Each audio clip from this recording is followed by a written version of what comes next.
Yeah. Welcome to another Minnesota Timberwolves loss. Five dare. Do we dare? Oh my gosh, my camera's already fucking up. I'm just not even gonna have my camera on because my camera's already screwed up. I hope that's okay with you guys. Uh, Final score 115, 112. Look at that. Look at that fancy avatar egg right there. Let's go right into what I'm going to call an audible from Ashman, the Ashman audible. Let's get into some stats, shall we? Um, Kind of coming into this game. Uh, by the way, I see you. I see you all. Let's show the comments. I'm doing this solo tonight. Cameron's off being Cameron. I don't know if you know, but he's planning a big move back to Seattle, back to me. And so a lot of his schedule is now kind of like wrapped up in that. So I might be doing some solo shows here and there for a week or two. So bear with me. Maybe Gerald. But right now, I want this kind of be in and out. I don't want to really talk about this team too much. I want to be in and out tonight, and maybe we'll talk about it. Maybe a dual cast with you, Gerald, in the future. However, Gerald says, I feel okay about the loss, but not okay about this team's direction. Honestly, if we are going to keep pretending that Cat is a closer, we are doomed. He's a great player, but he is not that guy. Love that composed sentence from you, Gerald. Gerald also says, we have a guy that is actually built for this. Wolves, brain wizards, handing out green towels. Yeah, I love that. Godfrey, I love that so much. The Howl towel is back. It doesn't show up in the playoffs, but it shows up in a random game 9, and they're green. Who are we rooting for, anyways? And then, yeah. So, anyways, this might be a very quick show, and also welcome uh, Gerald and Godfrey to the show. Hopefully, there'll be others as well. I'm showing a NBA.com stats screen right now because my camera's a little messed up. Let's see if it actually is still messed up. Oh yeah, definitely. And I just wanted to see like what are we good at? What are the stats looking like? Right? What are the stats looking like? Because I think we have a picture of this game, of this team, of what's gonna be ahead. You know, what lies ahead for us. But like, what are the stats saying? What are the advanced stats saying? Right? Because points per game we're kind of near the bottom. 3-point percentage we're near the bottom. But what are we actually like looking like? I don't see our team anywhere. Defensive rating. Here we are, 108.6. I don't know if you see me highlighting it. We're top 10 in defensive rating. That's encouraging. We'll just say that. We'll say that's encouraging against the top team in the Bucks. So we were against an uphill battle anyways. Giannis didn't kind of have his best night, but it doesn't matter when Bobby Portis and Drew Holiday pop off from 3.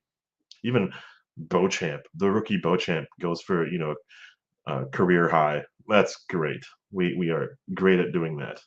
I think actually the Bucks hit the most threes they've hit all season right now tonight.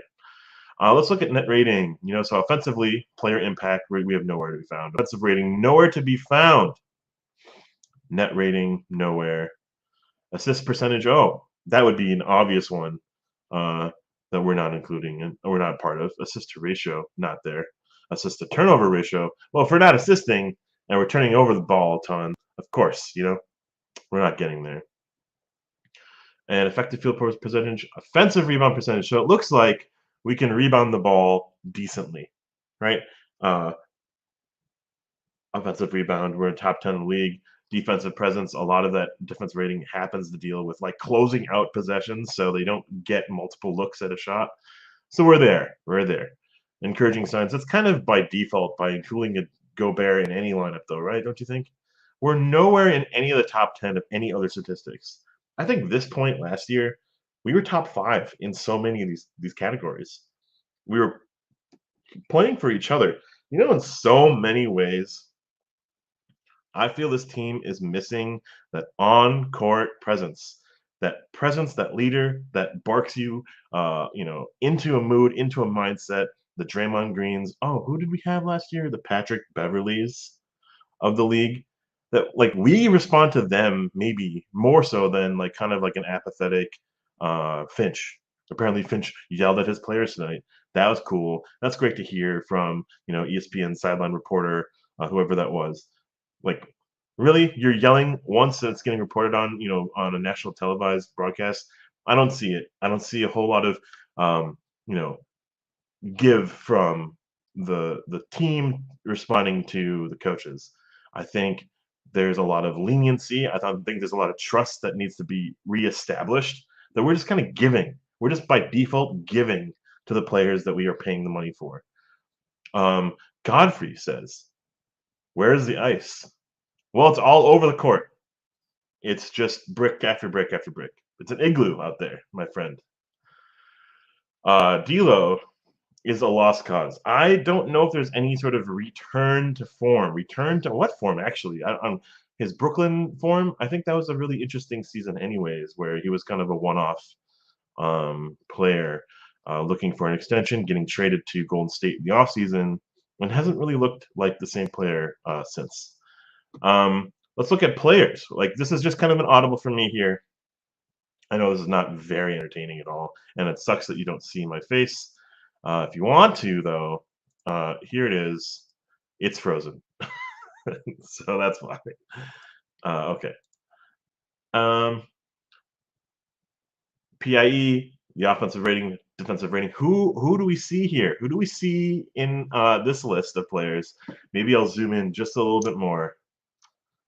We see one player. And it's kind of a random. You would think it's kind of like a random player, right? But for us, it kind of makes a lot of sense.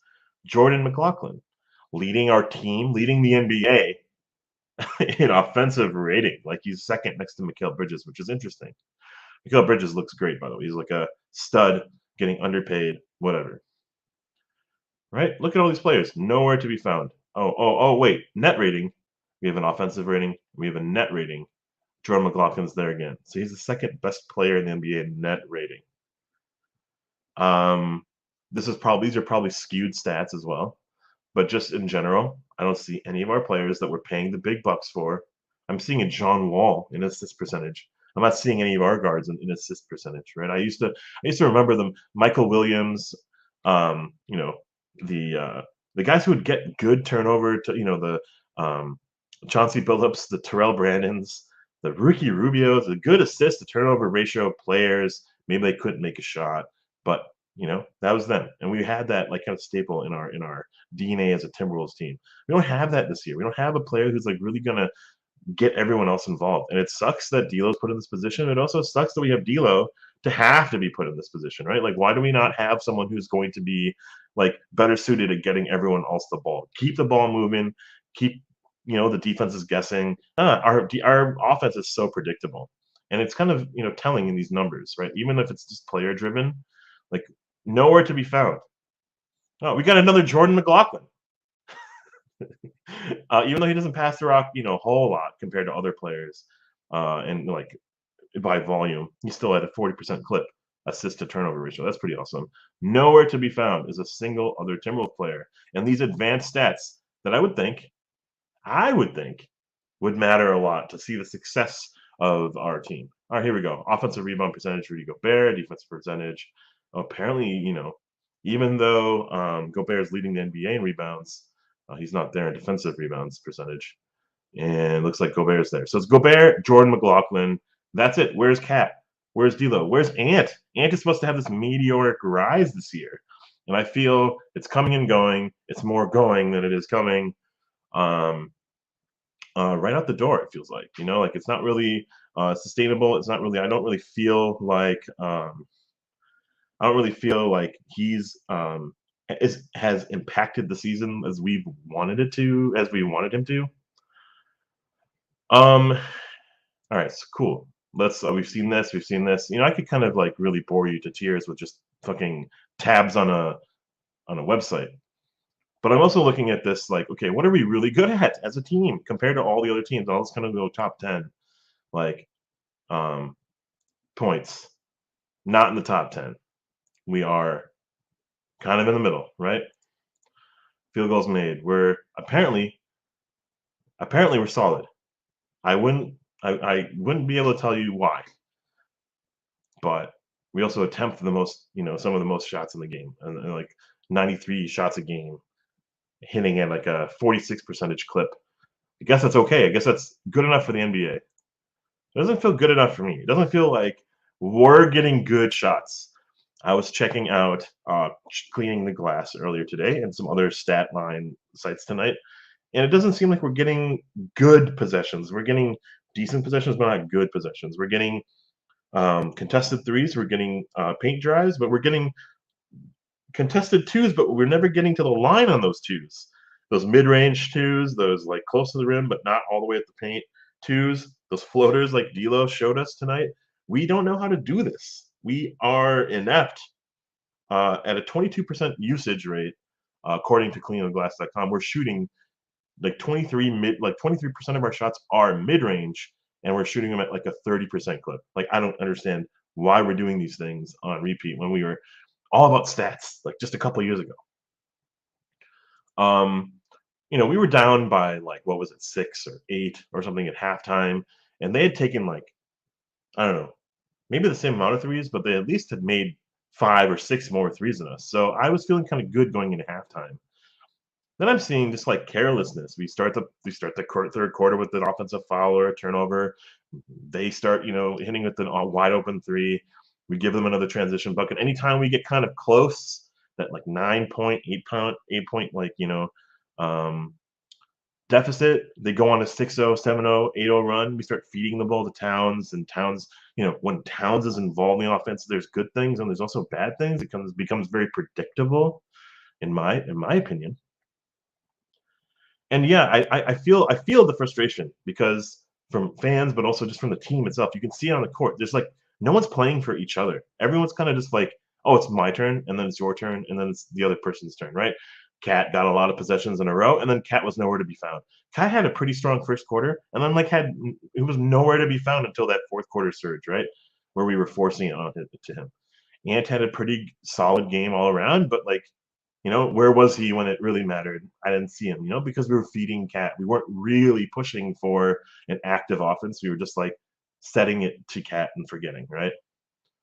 What we did see was a healthy dosage of D'Lo all throughout the game, and I felt like, there could have been a solid benching several times this game.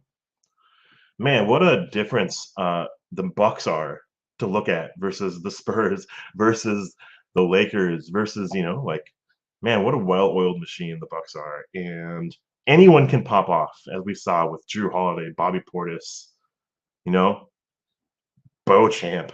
Anyone can pop off on that team. It was not the best Giannis game, and yet he had such an impact on the court. 20 free throw attempts, man. Like, did we even get to the line 20 times? I would be, 17 times. 11 for 41 from three. That's not going to cut it in any league, and in any like, even like AAU ball or middle school ball, shooting 25% from like from the 3-point line. You're not going to get the coaches up and say, "Hey, shoot more of those." So seeing D'Lo shooting 2 for 8, Ant 3 for 9, which is I guess okay, and Cat 3 for 9, which is okay. But like Cat has been underperforming from the 3-point line, I feel, all season. And it was nice to see him take the shots. It was great to see him take those shots. But I feel, man, it needs to be more encouraged in the flow of the offense, not just within 2 or 3 seconds of the possession starting. Man, we have no identity at this point in the season. I do feel like our bench is great. Our bench is not fantastic. They're not playing 100%, but like Kyle Anderson looks less than normal. We've seen him in his San Antonio days and Memphis days is kicking our shit, and he doesn't look the part right now. But hopefully, we can get him into form. We don't need to look the best right now. That's kind of making me feel a bit more positive as let's get into the tier list. A very sad tier list, I'll say that much. Um, um, it's making me feel okay that our true form is going to be our best form, which should be hopefully later in the season, right? It should be at the end of the season. We are peaking, so then we can have a run in the playoffs. I don't see that happening because we can't think about the playoffs when we're playing like this. We got to play above 500 ball. We had to play for each other. We got to play within a system that makes sense. And I just don't see much flow. There's some awesome give and goes with Cat and Gobert. There's some awesome, pick and rolls with. It was awesome to see Ant, dish it to Gobert tonight for the first time. Still haven't seen Ant dunk. Where's that energy? Where's that life? What are we rooting for? We're rooting for wins, sure, but I'm not having a whole lot of fun watching this team, and that's a big con, but also kind of like a change from last year. Last year was really exciting. You could see a lot of people kind of getting up for each other. The Vandos, the Delos, or even Delo, but Vandos and Beverly's were really shouting, pushing for everyone to play, right? Play harder, get to those scrappy balls, those 500 balls, 50-50 balls, right? Man, we're not doing that. Case in point, Grayson Allen jumps above everyone and gets a tap out into a wide open Brook Lopez three, right? After he shanked it. That possession mattered so much to me for us to get the rebound because it's a 9-point game at that point. That could have been our game. This could have been a win in a lot of ways. And I'm sorry that I'm not highlighting some of your messages, and I know that you guys have been saying some great things in chat. I just know that I see you, I appreciate you, love you even, but I'm not going to highlight some of that stuff right now. It's if D'Lo is not out there and Jordan McLaughlin is out there playing, D'Lo's minutes, maybe we look a little bit better. Maybe the ball's moving a little bit more. Maybe the right people are taking the shots, right? 3 for 15 from D'Lo is about as good as I would be out there, right? I don't want to be shooting the ball. D'Lo looked like ass, and he had a couple of really easy gimmies. That layup was the most embarrassing motherfucking thing I've ever seen. Wide open layup, hits the underside of the rim. Get off my team, D'Angelo Russell. All right, speaking of D'Angelo Russell and the Wolves, let's get into the tier list. I'm going to go really fast because I don't know how long we've been already talking. It's about 15, 18 minutes or so. I'm just going to get through this and probably call it a night. It's Friday. It's midnight for some of you guys. Let's go home. Let's go to our wives and say goodnight to them, right? I don't know. This team sucks. It's not fun to watch.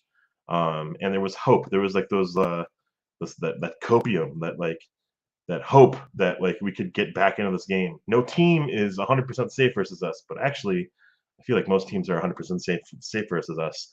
And this junction of our team, we are not playing for each other. Jaden looks like ass. Everyone looks so bad. And let's get into it. So, someone who didn't look bad, and actually I will say I'll give it up to our bench for the most part, who played pretty well. They were dealt a hard hand. We were down big, and they were able to get it back to within distance, shooting distance for us, right? 11 for 41 from three, but we were still kind of in it, 3 or 4 threes here, this or that, and we would be in it, right? We would be in this game. All right, cool. So tier list time, right? Naz Reid, loved him. That block, that dunk, that's good enough for an A, honestly. He didn't hit a three. He went to the free throw line a couple times and had 5 rebounds. But in a 12 to 13 point loss, he was one of the positives this night. I'm going to give him a B because I think he got beat out a couple times. And yeah, it's Giannis versus Naz. Yeah, I get it. But Naz was dealt a terrible hand. And it also makes me think, we're playing Naz now a little bit more than we were prior in the previous games. Are we just not getting it from Gobert? Are we just not getting it from Cat? And we need it from some other source, And man, that kind of bothers me, right? That their fourth option off the bench is doing more in a lot of ways, right? I'm happy with the effort that I'm seeing from Naz, but I do wish that it was transferred more to our star players. Another player who I really liked tonight, and maybe the stats don't show it, was Jalen Noel. 4 for 10, 13 points, plus 13. He was our best player on the court tonight, and I think I agree. My favorite times when was Jalen Noel pushing pace. He was 40% from three. He had a couple free throws. Got some assists too. I think Jalen Noel is finding himself in this team full of in shambles. A bright spot for me in a lot of ways is Jalen Noel. I'd argue he needed double the time. And while I would think I'm going to give him a B here, I actually kind of want to give him an A.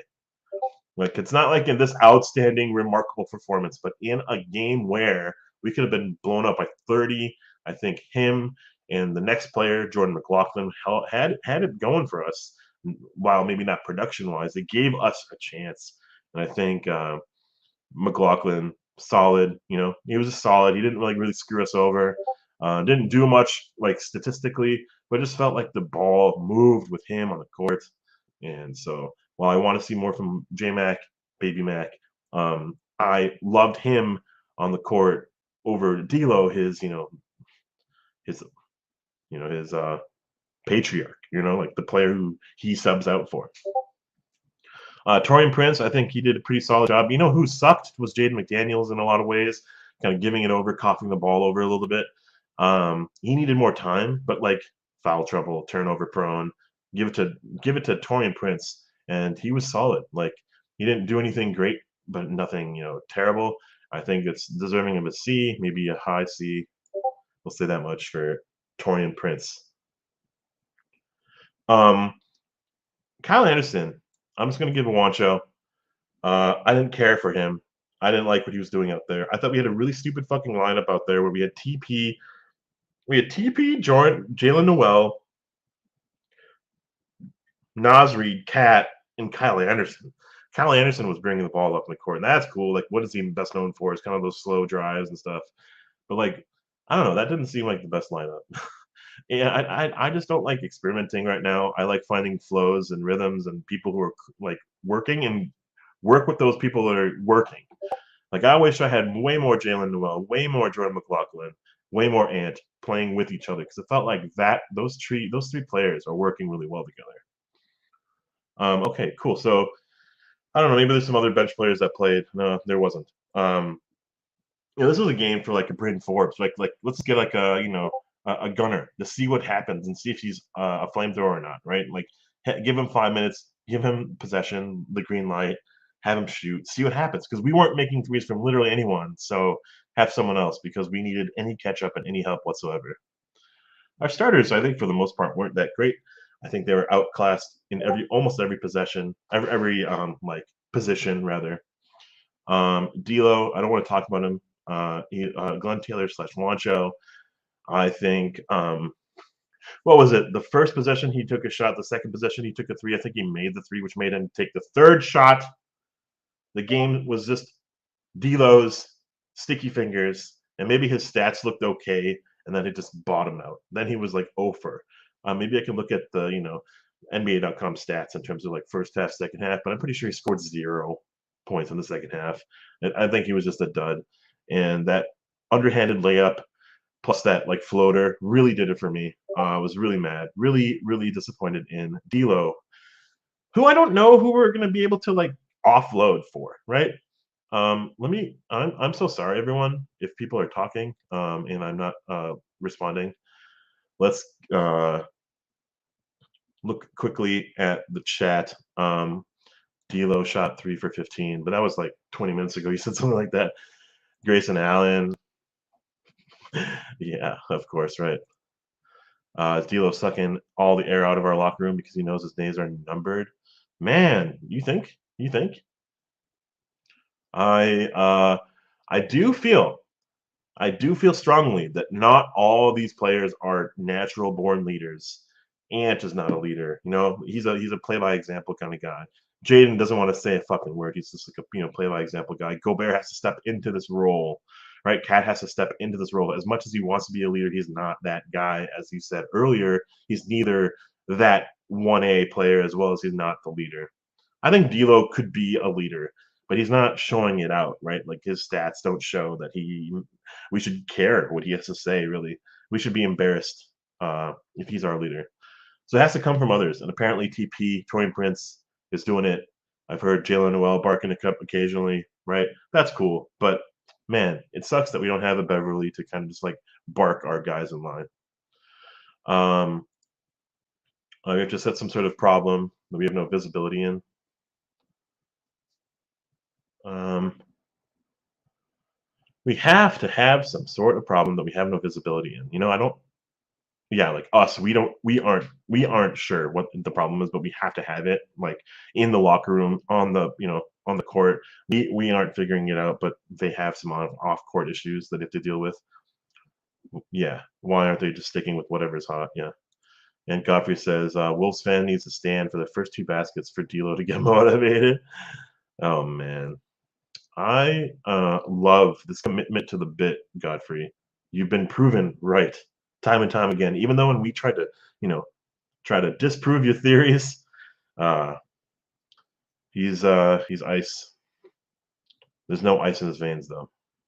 All right, back to what I was trying to get to, which was the tier list, but also I want to talk a little bit about stats from certain players. Um, we'll go with Gobert. The guy we traded so much for, and someone in Discord tonight was kind of starting to regret the trade. And I'm not there yet. I'm actually, I don't really feel like I've been converted at all. There's no like trust gained here, but yeah, I'm kind of done with looking at prospects and thinking about the future because by the time they get paid and then they're good, they're off our team, right? In a lot of ways. And the Tibbs era really kind of solidified that for me. Seeing a Derrick Rose, seeing a Taj Gibson be the best players on the court night in, night out. When we have all these young dudes that are like getting paid, not doing it, just really kind of sold me. And when we got like the Butler, we looked okay. We were winning. We were struggling to like have fun out there, but we were winning. And we don't have to rely on the young players to find something, right? What a luxury it is to have Beauchamp just play and give minutes, spell minutes for Giannis. But you're up 20 or you're up 15, so you can have that like kind of luxury. We are struggling to get like a 2-point lead in so many of these games, right? Like we have to find a flow that's working, that makes sense. I don't like the idea that we're smiling out there. I think we need to figure out ways to just dominate the game, and we haven't figured it out yet. So, young players aren't doing that, going to do that for us, right? We're just doing that slippery conveyor belt, slippery slope of just like, will he, won't he? And he does, he's on another team, right? Or he's overpaid and we can't buy anyone else. We can't bring anyone else to the table. So that's why I was really excited for the Gobert trade because we finally got that player. We finally got this identity that like looked like something on paper that is on the court awful. And why do the pundits, why do the NBA experts why do they know this? But like I didn't know this. Like how inept we'd look defensively, how inept we'd look offensively, they knew. I don't know where I feel about Gobert. 7 points, couple dunks though. Finally he's dunking. He made a free throw, 13 boards, four, I think he was dealt a interesting hand. I wish, I think his counterpart Brooke Lopez, they probably cancel each other out, right? Like I didn't neither one stuck out. And that's a problem. That's such a fucking problem when Brooke Lopez equalizes, neutralizes your star center, right? I don't know. That kind of bothered me. Um, and D'Lo's counterpart, popped off. Drew Holiday. Like it didn't seem like D'Lo knew how to defend this game. It felt like he was always on this like turnstile, swinging his arms. Um, and I think like yeah, Gobert needs to dominate this type of matchup. And yeah, Gobert got into foul trouble or something, and Gobert has to switch on to Giannis, and Gobert has a lot of responsibility night in, night out on the defensive end. You still got to feel like you're out there with purpose. And I don't know, man. Maybe we don't need to run plays for Gobert, but I really feel like we need to feel Gobert way more than we have been. Yeah, games 1, 2, and 3, I felt Gobert on the court. Man, that was exciting to watch. Now it's like, man, we're putting Nas out there, and we're not putting Cat and Gobert out there on the court together anymore. We're just starting the game and kind of trying to force it at the end of game situations, and we already know the game's kind of out of grasp, right? Out of reach.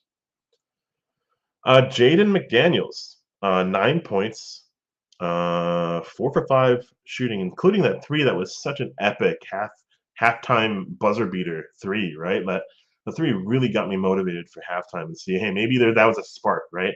Maybe that maybe a couple of those plays like that block and dunk by Nas, those are sparks. and Jaden can bring that energy, and I think Jaden could have brought a lot more to this matchup, and I think well, he was severely outplayed, and I think I'll put him in the C category. Even though, despite his offensive production tonight, we didn't really see him defensively. Actually, let's put him in a D because while we're happy and encouraged by his offense, his his defense and his turnover prone mentality tonight um, tilted me. Like there were some clear, obvious plays that he should have made, and he went the other direction, and that really bothered me. So I'll put him in a D, and maybe that's not fair, but I think it's fair given the state of things that we're in. I'm going to talk about Cat last. Anthony Edwards, 10 for 19. Damn, that sounds strong. Three for 9 from three. That's not shabby. Not great, but not shabby. 24 points, 4 fouls, 3 turnovers, a couple assists, a couple rebounds. That's cool, right? Um, I feel like I want to give him a B. However, no dunks. However, his legs are constantly underneath him. Well, literally, but his like he gets tired in these games, and so then he's shooting the three instead of driving to the rim late, and his threes are off the front of the rim, which means his legs are tired, and he could have dominated this game because it's Wesley Matthews on him, it's old dudes on him, right? When he had this like small little mini run, they put Giannis back in, and then his run stopped, right? Just that instant thing, like um, I love the assertiveness, the aggressiveness, the attention that he wants, right? When he's on this game, this team is really fun. I don't think there's a single other player on this team, maybe Cat, when he's popping off. It's like really, really fun, right? Um, I just wish our coaching staff, our point guard, the players that make all these decisions realize that Ant needs the ball in his hands at all times. The possessions where he wasn't involved in that first half, especially, frustrated me. It reminded me of Wiggins sitting in a corner, not putting any effort to try to get the ball or try to get open, right? So many times he's trying to rest on offense when he doesn't have that ball in his hands. It reminds me of Randy Moss. It reminds me of those players like fucking Wiggins, the God-given talent, right? Could be all-star generational types of talent, but take possessions off. We can't take possessions off in this game, in this league. When we're down by 10, when we're down by 12, we can't. There's no desperation from this team. I know it's game 9, game 10, but right? Like I feel strongly about this. Let's win a game and work on winning multiple games versus just accepting. Um, anyways, encouraging to see him drive to the rim, regardless of who was defending him. He was on Giannis and Lopez, and he would get some pretty cool looks at the rim. That was great. He had a couple and ones. That's awesome. I don't think he made a one free throw, but 1 for 2 from the free throw line. But that's okay, right? I'm encouraged by what I see from Jalen Noel, Naz Reid, and Anthony Edwards, for sure, from tonight. That's my takeaway for sure. Karl-Anthony Towns, 38 minutes, 9 for 19, which is not a bad percentage. However, he's a big man. He should have maybe most of his shots in the paint, which should be a higher clip. And then he's also the best shooting big in the league, so he should have a higher percentage than he has had all season long. 37 minutes, 9 for 19 from the floor, 3 for 9 from three, 1 free throw, which really bugs me that he's just not getting to the line anymore. 11 rebounds, though, 5 assists. That's great. He fouls out as well. This could be an A-like performance if like we win, right? Because he had moments of like clarity when he was playing well. When the team wasn't like kind of looking for him, he was just kind of sitting in the game and then just playing in within the offense. He could have been a B for me because those moments where he was taking over, he wasn't also like screwing up. I think tonight he's our center, he's our C player of the game.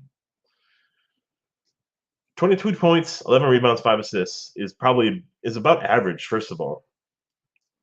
Fouls out of the game. Doesn't give ourselves a chance. When we're on a run, he has an offensive foul. He has a screen. He has a travel. He has a couple turnovers where he throws the ball away.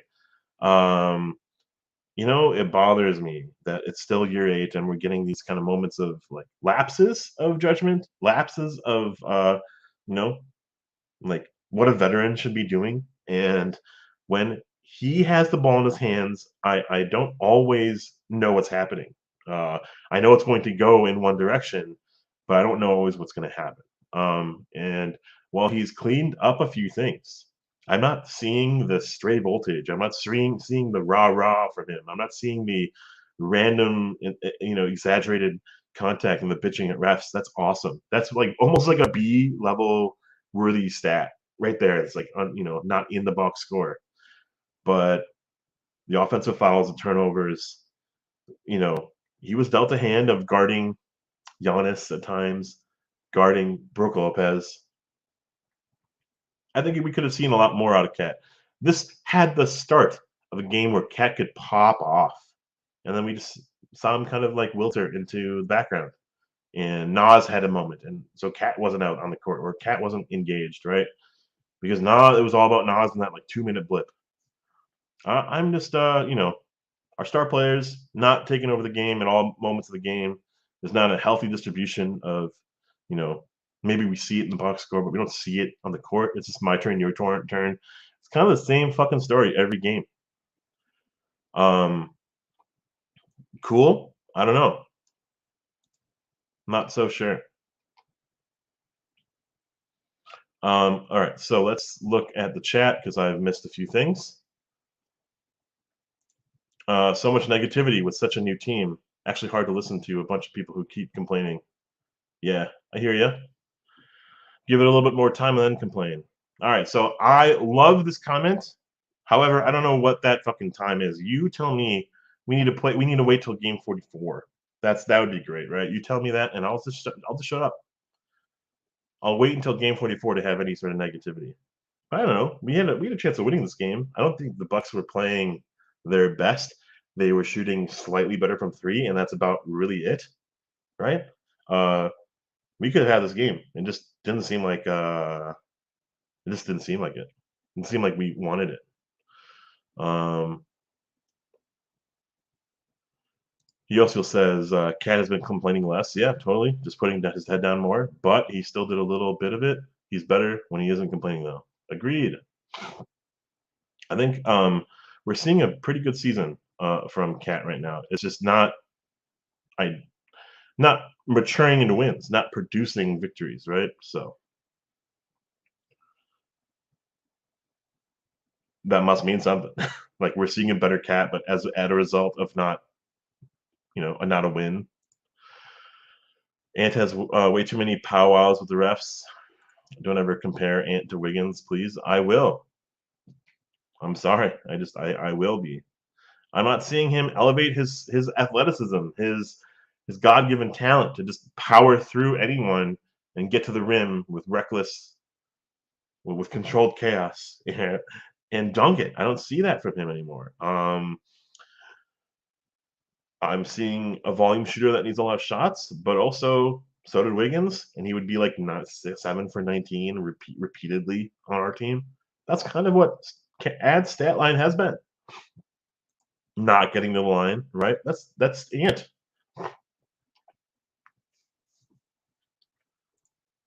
This is my 4th time joining. Does he ever read the comments? Well, I'm reading them now. And I'm new to doing this solo. I'm very sorry about this. I will be better, and I don't have like a great setup for doing it solo. I don't have 2 monitors either, so poverty. This is a poverty show tonight.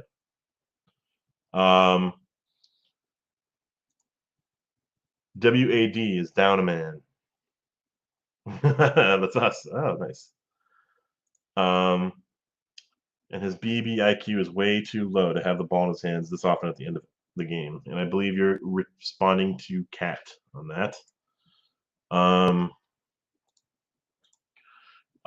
There's been 0 growth since game 1. It doesn't just happen at the current growth rate. We'll see some improvement next season, and I'm not being hyperbolic.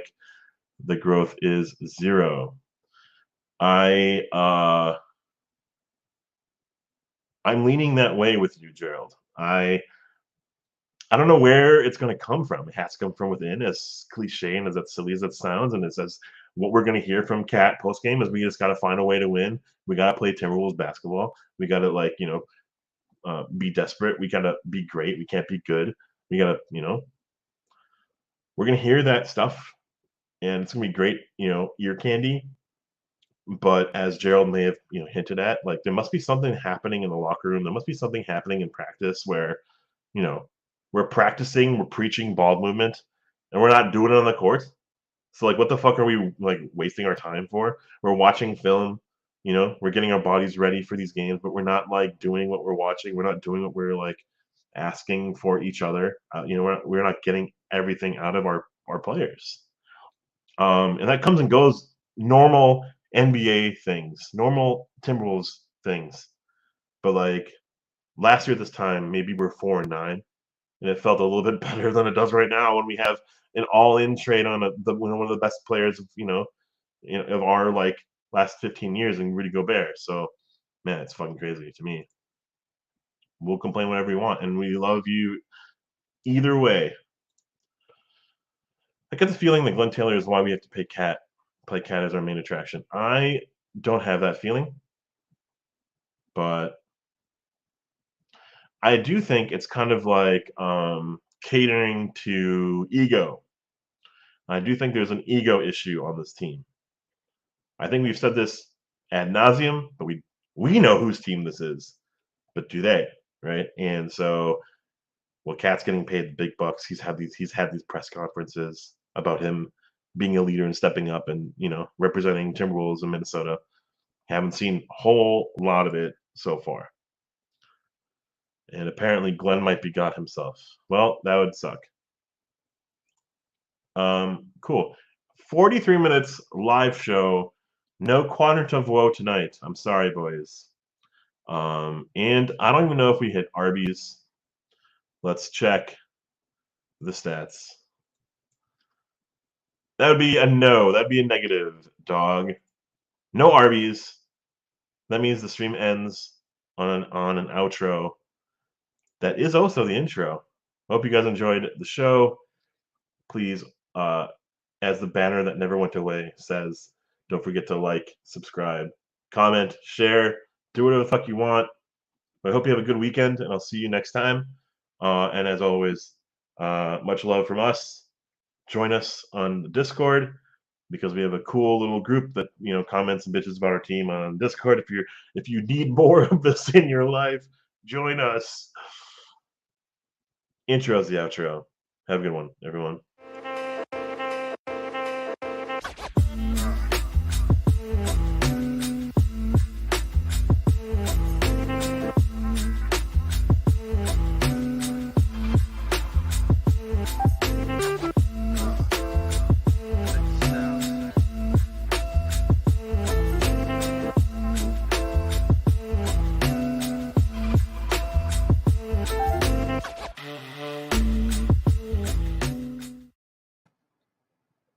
Oh, and the broadcast.